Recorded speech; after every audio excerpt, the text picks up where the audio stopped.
Ekibiina ekipya kitongozeddwa okugatta bannamawulire mu ggwanga kitumiddwa Uganda Media Sector Working Group ng'omukolo guno gubadde ku Protea Skies Hotel Naggulu nga gukoleddwa minisita by'amawulire tekinologiya n'okulungamya eggwanga Judith Nabakooba gw'etegeka abakuŋŋaanya b'ebitongole eby'enjawulo abakulira eby'amawulire mu bitongole bya gavumenti n'abalala.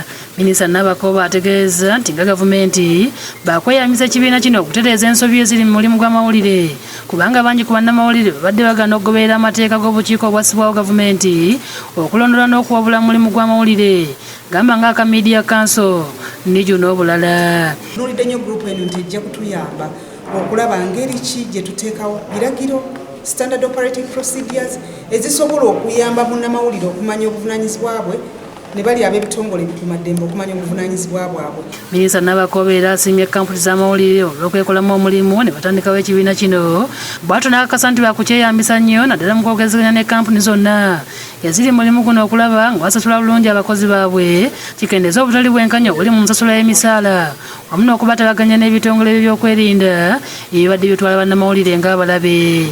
Bannamawulire bazze baŋŋamba omusaala embeera si nnungi ate oyinza okwesanga ng'embeera eyo n'omusaala oluusi bibawaliriza n'akola sitoole enfu olw'okuba bamusasudde akole sitoole enfu ne weesanga nti omulamwa gwa professionalism gufudde olw'okuba anoonya mmere ya leero.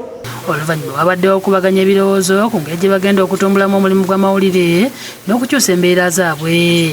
Wano abamu ku bannamawulire okubadde omukuŋŋaanya w'okuntikko wa Vision Group Barbara Kaija, Abdul Salam Waiswa munnamateeka w'ekitongole ekivunaanyizibwa ku by'empuliziganya mu ggwanga ekya UCC ssaako n'omwogezi wa gavumenti Ofuna Opondo bawadde endowooza zaabwe ku biki ebirina okukolebwa. Yes, we do a big part. We advance society, but there is need for us to also realize that we have the responsibility to do it in a responsible manner. So yes, advance society, give out the information, be the eyes, the ears and the mouth of society, but at the same time do it in a responsible manner. Bwetulabye mu media industry nti abakozi bangi tebalina contracts abalala tebasasula musaala. Tosobola okubeera munnamawulire mu Uganda nga tolina bisanyizo nga tolina akademiko nga tosomye kimala nga tolina bukugu eyo ge mateeka agafuga bannamawulire. Joel Mukeera yakusakidde eggulu lino ku Lwabukedde TV.